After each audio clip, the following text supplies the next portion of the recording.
Venimos hablando de los efectos que tiene nuestra dieta en nuestra propia salud. Queremos saber ahora también los efectos que tiene aquello que consumimos en la salud de nuestro planeta. El coste que tiene la ganadería, la agricultura, la sostenibilidad en definitiva. Vamos a empezar, como siempre, escuchando la opinión de Óscar Gómez, el director del Correo de Andalucía, sobre este asunto. Ahí está. Hablamos también de la respuesta que se ha producido por parte de la sociedad, de los hosteleros, por ejemplo, en el caso de Andalucía, y por supuesto también de los consumidores finales. La defensa que se plantea es la de los productos cárnicos tan propios de la cultura ancestral española, a los que la Organización Mundial de la Salud ha atacado con un contundente e irresponsable anuncio sobre los riesgos de su consumo, sin dejar un resquicio abierto a la posibilidad de que tomarlos suponga un beneficio alguno. Y eso es precisamente lo que demandan los expertos en materias sanitarias, como también contábamos antes, que el devastador informe incorpore un balance entre beneficios y perjuicios, pero también de las autoridades sanitarias. En virtud de ese equilibrio, en virtud de esa posición, está la clave. Cabe recordar que ya ocurrió en su día con un aceite de oliva, que supuestamente era muy dañino y que ahora resulta ser, lógicamente, de consumo imprescindible, o con el pescado azul, o con las verduras no tratadas, y por supuesto con los productos transgénicos. La respuesta de los consumidores viene a demostrar que la sociedad española está dispuesta a defender los embutidos, las carnes rojas, todos los procesados como alimento, pero también como seña de identidad, y eso es desde luego positivo. Por otra, es la evidencia de su indolencia ante otras cuestiones que no tienen nada que ver y que por tanto no provocan esta respuesta. Es sorprendente cuánto cuesta producir carne, cuánto cuesta en agua, en energía, en fertilizantes, cuál es la huella ecológica que todo eso deja en nuestro planeta. Les confieso que buscando datos para preparar este debate, algunos me han sorprendido muchísimo.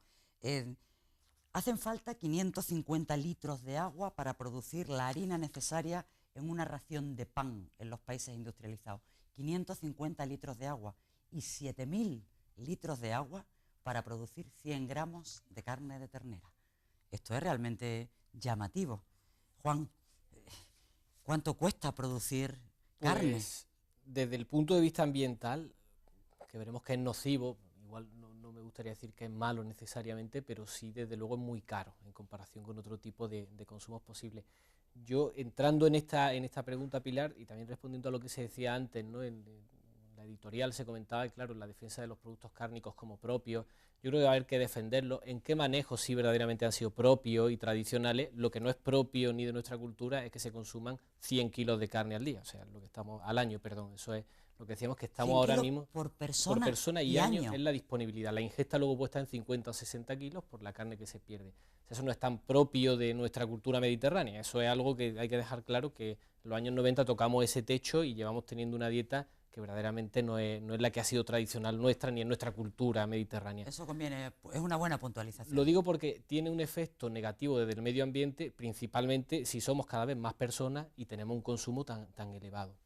Y hay varios argumentos que tenemos ahora tiempo para discutirlos, pero dando algunos titulares generales, por ejemplo, en el tema del cambio climático, todas las fotografías que aparecen siempre cuando se nos quiere sensibilizar de un problema que todo el mundo concuerda en que es un gran reto para la sociedad, pues son las grandes ciudades llenas de coches, las emisiones de CO2. Lo que nadie sabe es que, y además hecho por entidades como la FAO, organizaciones como la FAO de Naciones Unidas o la Comisión Europea, es que el principal emisor de gases de efecto invernadero hoy en día es la ganadería.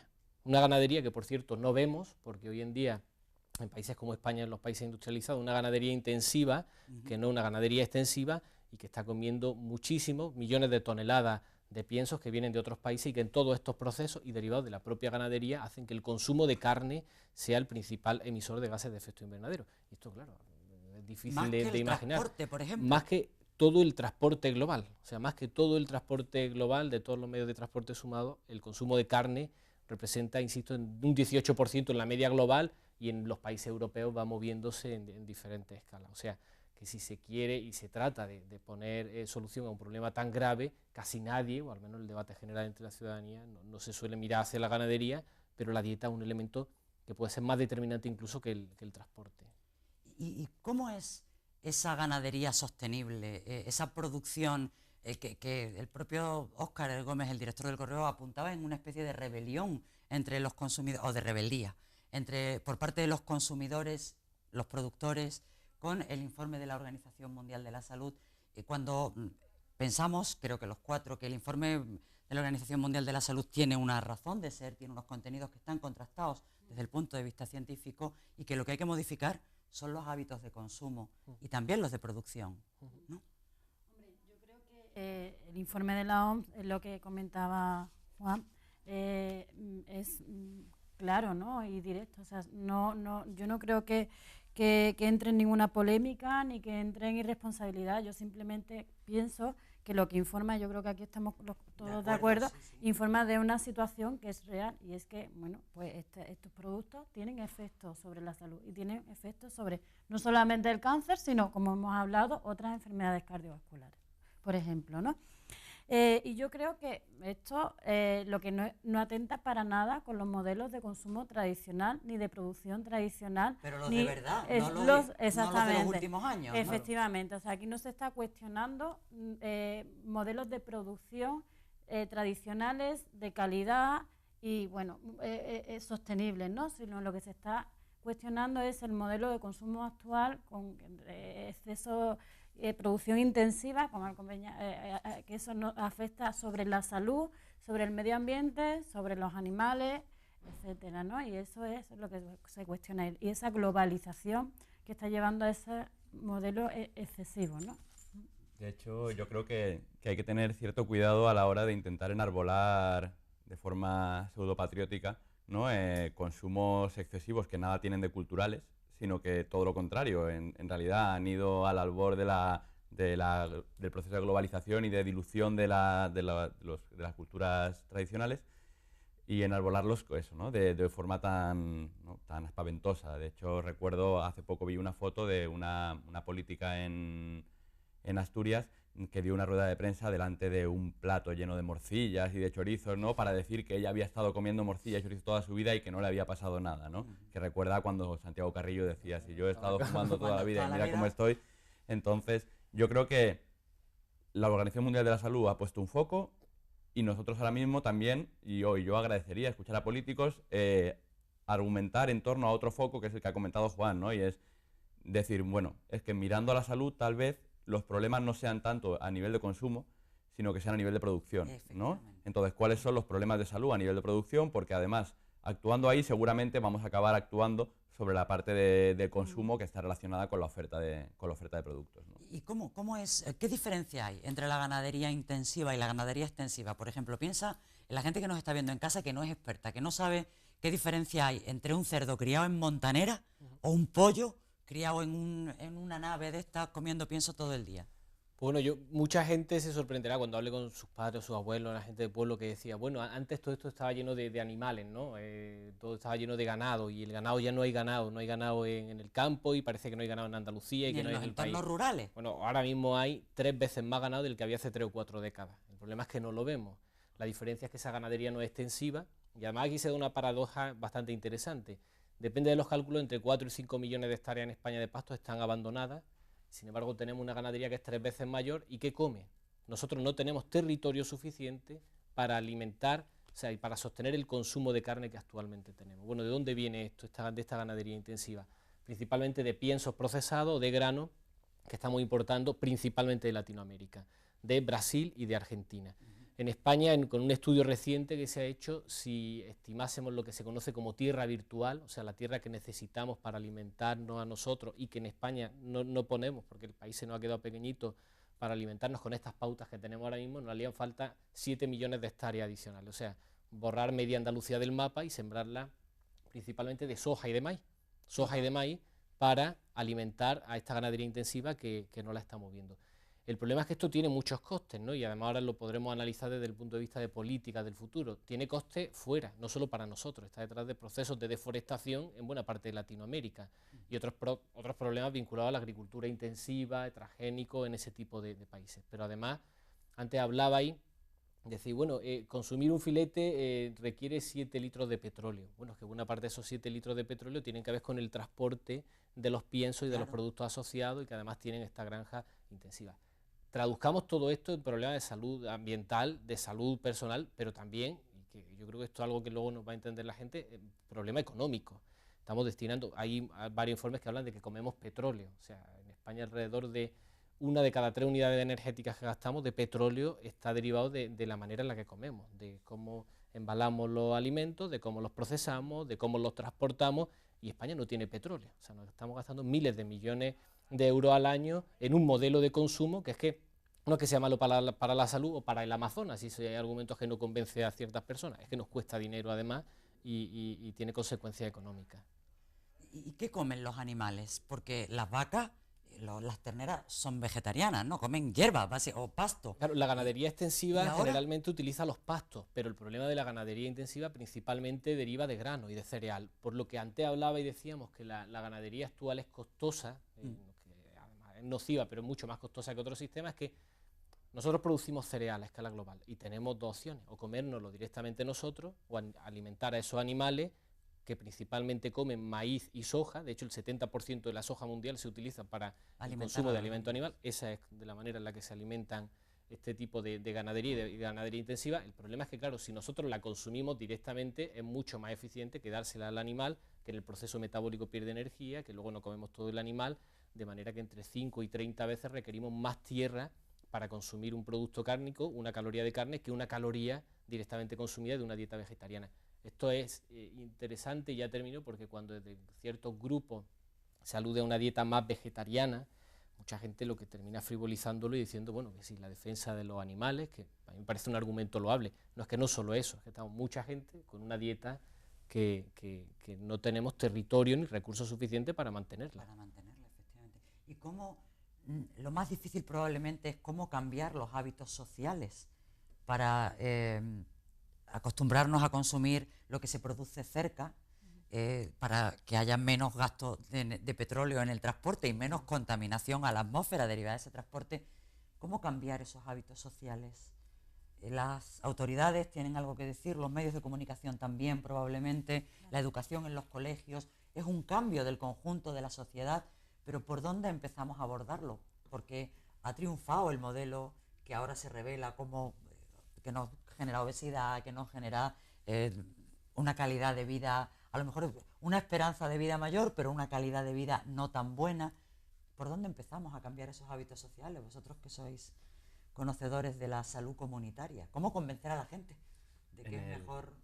Las experiencias que hay, digamos, a nivel de cómo actuar, podemos hablar de lo individual y de lo colectivo, y también podemos hablar de actuar sobre el lado de la oferta y el lado de la demanda, ¿no?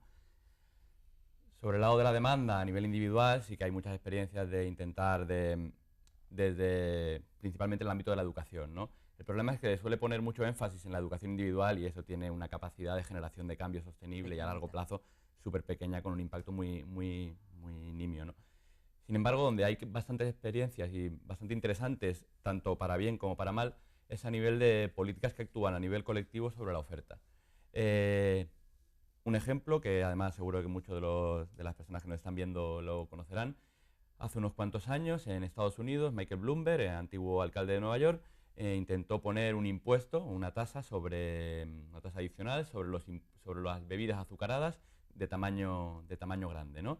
Ese es un tipo de política de las que más se han implementado. Poner impuestos, o sea, políticas fiscales que graven aquellos alimentos o aquellas bebidas que sean dañinas y nocivas para la salud. Eso no se ha visto que tenga unos efectos claros de prevención de diabetes, de disminución de obesidad, y además sí que se ha visto que tiene menor efecto positivo sobre la gente que menor renta tiene. Es decir, lo que en términos económicos se llama la elasticidad de la demanda con respecto a la oferta es menor en esos colectivos. No se ven tan afectados, ¿no? En cambio sí que hay datos más favorecedores en otro tipo de políticas, que son las de incentivar lo positivo, ¿no? Digamos, políticas que ponen el énfasis en que todas las personas tengan una distancia caminable, por ejemplo, establecimientos en los cuales puedan adquirir una alimentación variada, puedan adquirir vegetales, hortalizas, alimentación sana, y sobre todo que sea a un precio que puedan ellos permitirse, ¿no? Fomentar por el lado de la oferta desde el punto de vista positivo, no tanto desde el punto de vista de la prohibición. Parece que por ese camino hay ciertos estudios que sí que dicen que se podría al menos intentar caminar. Sí, estoy de acuerdo con Javier. de alguna manera la mejora de la accesibilidad, ¿no?, a los productos realmente saludables, ¿no?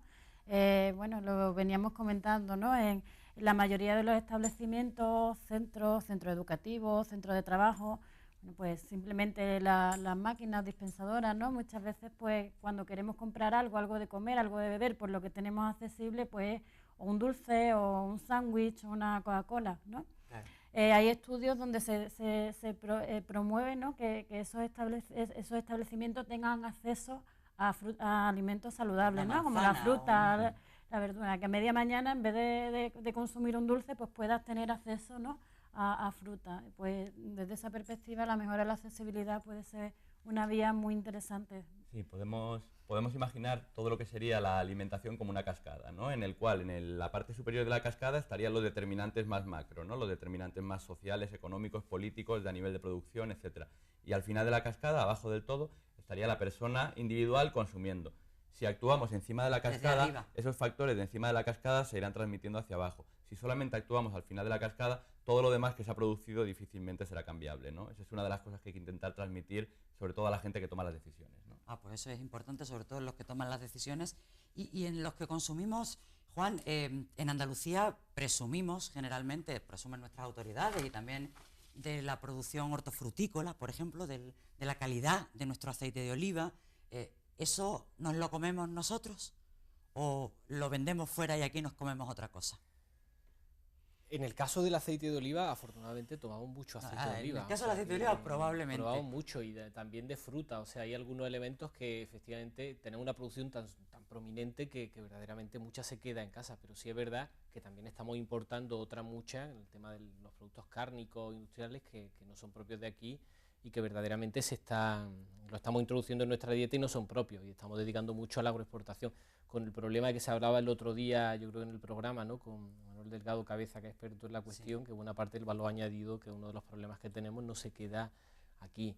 Yo en relación al tema del consumo de carne, yo creo que algo que sería ideal, ¿no?, de analizar bien, por ejemplo, antes hablábamos del impacto en las emisiones que tiene consumir cierto tipo de carne, o sobre la salud, o los 7 litros, ¿no?, por filete y tal. De petróleo, de agua. Esto es un promedio, o sea, esto significa que hay un manejo determinado, un tipo de carne que va a consumir 1 litro y otro que está consumiendo 15. Significa que hay probablemente un manejo y una promoción de un tipo de ganadería que probablemente tenga que ver mucho con esa ganadería tradicional que aquí hemos tenido, que además, si se añade lo que decía Javier antes, canales cortos y otro tipo de estrategias vinculadas a la cadena productiva, tenga un impacto ambiental muy pequeño y que probablemente tenga una vinculación a una dieta saludable muy importante.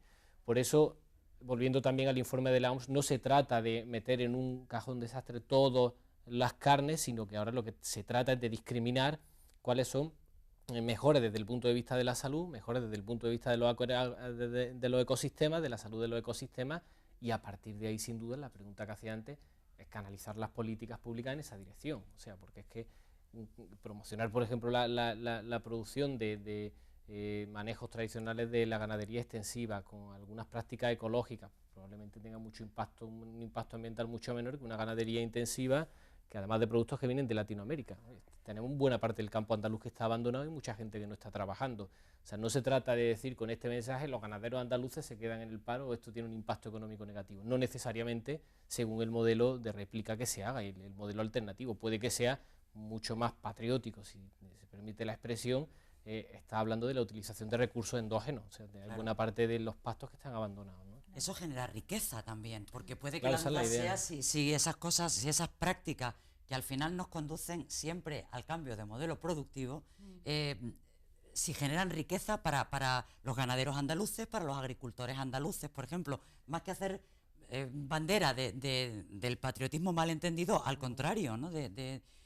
¿Hay riqueza posible en la ganadería sostenible, en la agricultura sostenible? Aparte de que haya mejora en general del medio ambiente y hay riqueza de futuro sin duda, pero en el medio plazo. Bueno, yo creo que desde luego pensemos que este modelo de ganadería de la que estamos hablando es que una parte importantísima de toda su cadena, de la cadena agroalimentaria, es que se queda fuera de Andalucía. Puede que tengamos aquí alguna sistemas intensivos de crianza de ganadería, pero es que los piensos no vienen de Andalucía, el transporte no se queda en Andalucía, o sea, toda la generación de ese valor añadido no se queda aquí. Y además buena parte de las ventas tampoco se termina vendiendo en muchas ocasiones como producto andaluz, como ocurre, por ejemplo, con el caso del aceite de oliva. O sea, hablar de reterritorializar, ¿no? Un palabra un poco extraño, que es volver a utilizar los recursos endógenos, además que muchos los tenemos abandonados. Ojo, ¿por qué no se hace? El problema es que económicamente sigue sin ser rentable, porque buena parte de esos productos están subvencionados en origen y aquí también se subvencionan otro tipo de producciones. La cuestión es si merece la pena, como decía antes Javier, que subvencionemos las prácticas buenas, saludables y sostenibles, y que se penalice tal vez con un impuesto a aquellas que sean nocivas. Yo creo que eso no es algo razonable, simplemente canalizar la producción, no decir que no se produzca carne o limitarla o hacer una campaña contra el sector, sino tratar de canalizarlo hacia prácticas que sean más saludables y más sostenibles, porque el bienestar no solo esconde el dinero, la renta, la riqueza, sino también tiene que estar relacionado con la salud de los ecosistemas y con la salud personal. Volviendo al tema ese de la salud personal y de qué comen los animales que a su vez nosotros nos comemos, otro de estos datos llamativos que me ha sorprendido en estos días es que en Estados Unidos el 70% de los antibióticos que se producen van destinados a los animales, no a las personas, a los pollos, a los cerdos, quiero decir, porque no toda la carne que nos comemos, no es oro todo lo que reluce, se habla de hormonas, se habla de conservantes, se habla hasta de patologías, como la de las vacas locas hace unos años, que alarmó mucho, incluso con el coste de algunas vidas, o el de la gripe aviar, que fue otro momento de alarma, ¿no? en ese tipo de cosas. Luego, en fin, yo no sé también si es sostenible investigación y desarrollo de antibióticos destinados en un 70% a los animales que a nosotros nos comemos, y en un sistema de desigualdad donde las personas a lo mejor no tienen garantizada esa asistencia, ¿no? No sé, realmente estas cuestiones... Sí, el tema de los antibióticos, además, es posiblemente uno de los que más llama la atención en ámbitos de salud pública, en el ámbito de la alimentación, ¿no?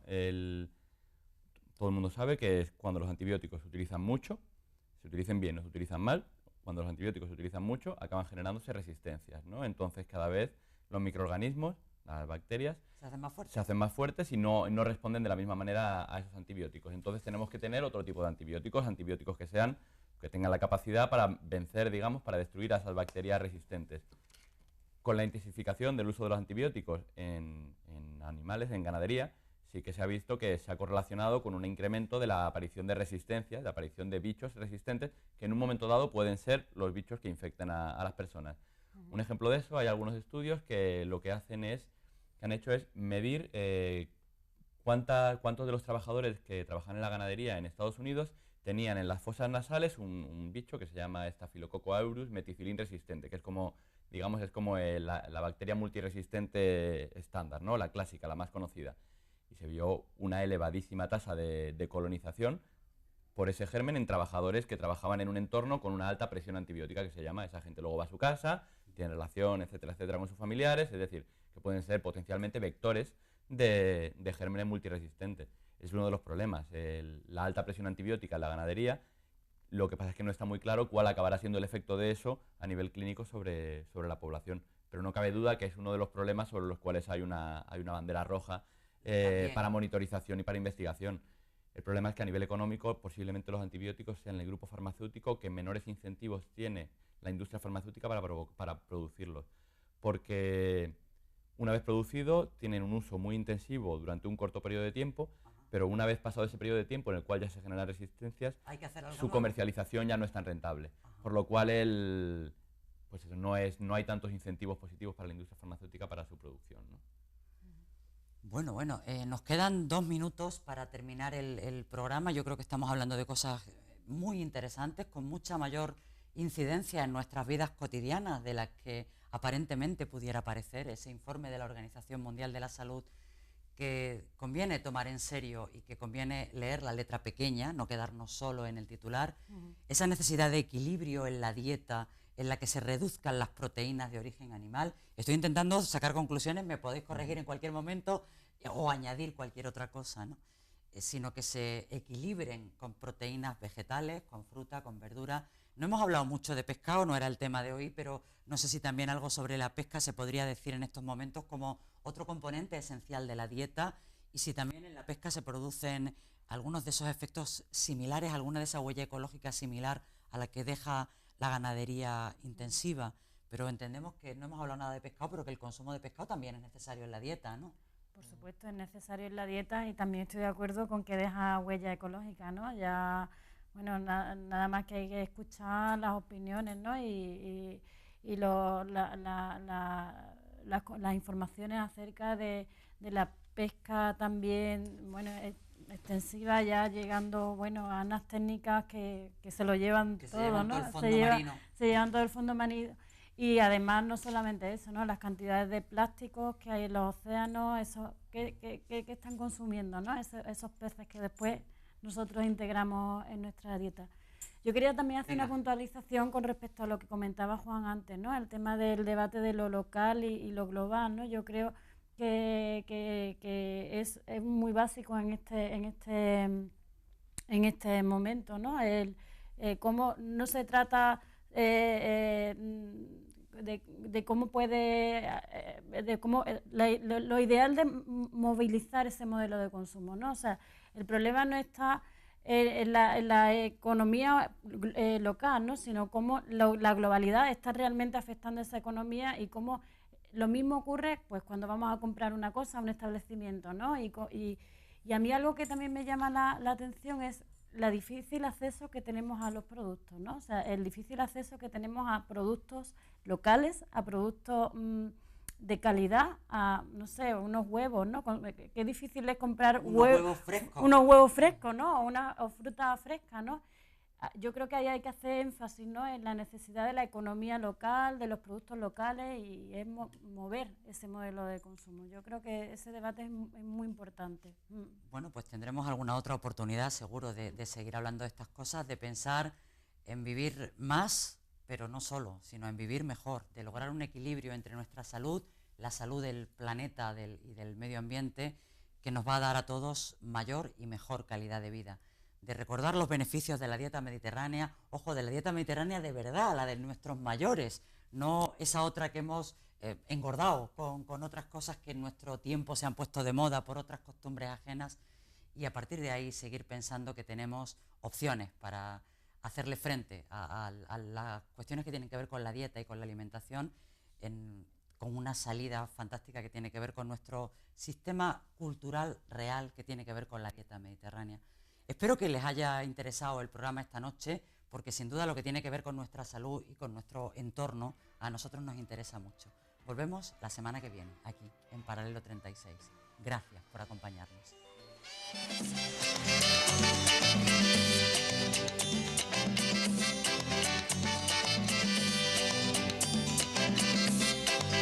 Ojalá que llueva café en el campo, que caiga un aguacero de yuca y té, del cielo una harina de queso blanco y al sur una montaña de berro y miel. Ojalá que llueva café.